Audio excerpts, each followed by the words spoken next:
Os eslavos nasceram para ser uma massa servil. Eles imploram por um senhor, afirmava Adolf Hitler. E ele continua: preciso da Ucrânia para que ninguém na Alemanha volte a passar fome como na última guerra.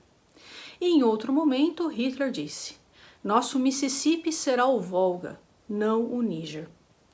Hoje, pessoal, nós vamos compreender o que foi a ideia de espaço vital para o nazismo, chamado em alemão de Lebensraum.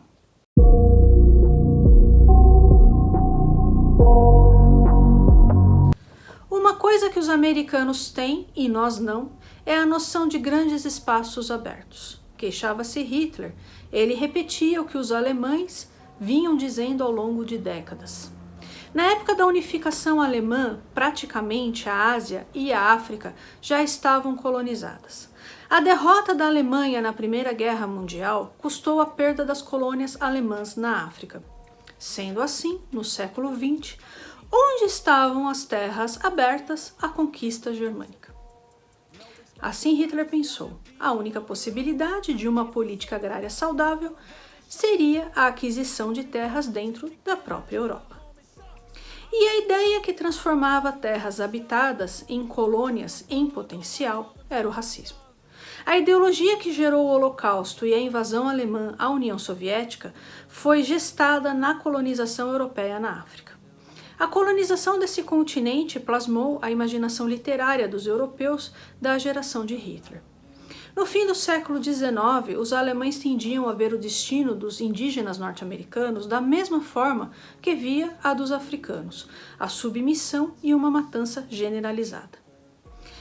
Uma das colônias da Alemanha era a África Oriental Alemã, hoje Ruanda, Burundi, Tanzânia e parte de Moçambique, que passou para o controle de Berlim em 1981. O sudoeste africano alemão, atual Namíbia, era onde cerca de 3.000 alemães possuíam 70% das terras. Assim, durante uma rebelião, os alemães impediram que populações das etnias Hereró e Namba tivessem acesso à água. Os Hererós, de uma população de 80.000, foram reduzidos a 15.000. Os Namas passaram de 20.000 para 10.000. Para justificar as suas ações, os alemães usavam os Estados Unidos como exemplo. Abre aspas. A história da colonização dos Estados Unidos, claramente o maior empreendimento colonial que o mundo já conheceu, teve a necessidade de uma operação de aniquilamento. Fecha aspas. Quando os franceses ocuparam a Renânia com tropas do norte da África, Hitler e os nazistas responsabilizaram os judeus, dizendo que os judeus queriam, entre aspas aqui, enegrecer o sangue dos alemães. Dessa forma, as ideias sobre superioridade e inferioridade racial eram aplicadas segundo a conveniência dessas pessoas. Também as teorias raciais foram criadas para justificar a dominação europeia sobre a Ásia e a África. Nesse contexto, os eslavos eram considerados uma raça servil. Quem são os eslavos? São os russos, ucranianos, poloneses, sérvios. Hoje, pessoal, nós sabemos que existe só uma raça, a raça humana. E o que nós temos são etnias. Olha o que Hitler pensava dos eslavos. Abre aspas. Os eslavos nasceram para ser uma massa servil. Eles imploram por um senhor. E Hitler continua. Preciso da Ucrânia para que ninguém na Alemanha volte a passar fome como na última guerra.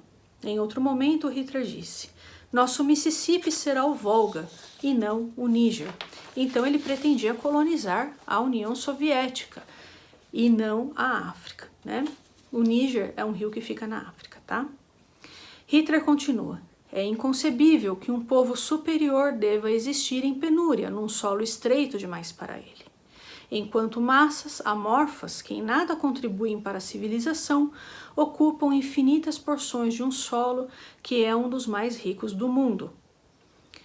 Em troca, segundo Adolf Hitler, os ucranianos receberiam echarpes, contas de vidro e tudo aquilo que os povos colonizados gostam. Um único alto-falante em cada aldeia daria a eles muitas oportunidades de dançar, e os aldeões ficariam gratos a nós. Erich Koch, escolhido por Hitler para governar a Ucrânia, disse: se eu encontrar um ucraniano digno de sentar-se à minha mesa, terei de mandar fuzilá-lo. Para Hitler, a União Soviética era um gigante com pés de barro dominada por judeus. Lembrando, pessoal, que boa parte dos judeus da cúpula bolchevique foi morta nos expurgos de Stalin. Hitler acreditava que, além dos judeus serem inferiores, eles eram os responsáveis por propagar ideias de solidariedade humana, deixando os alemães fracos com ideias de piedade.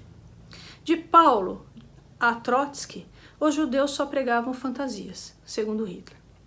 Também os judeus eram responsáveis ao mesmo tempo pelo comunismo e pelo capitalismo, de acordo com as ideias nazistas. Por isso, assim, segundo o nazismo, nenhum judeu de crianças a idosos deveria sobreviver. Dentro desse contexto e com essas ideias, em 1939, Hitler invade a Polônia. Depois, Hitler quebra o pacto Ribbentrop-Molotov e invade também a União Soviética em 1941. Tem um vídeo, pessoal, a respeito da invasão da Polônia aqui no canal, chamado A Destruição da Polônia. Vou deixar aqui nos cards para quem não viu. Posteriormente, nós vamos conversar a respeito da invasão alemã à União Soviética, tá? Nós vamos falar sobre o cerco de Leningrado, sobre a Batalha de Stalingrado e tudo mais, tá certo? Então eu vou ficando por aqui, espero muitíssimo que vocês tenham gostado do vídeo de hoje.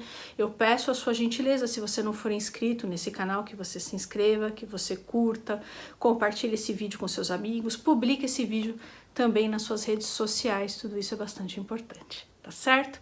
Um abraço e até o próximo vídeo.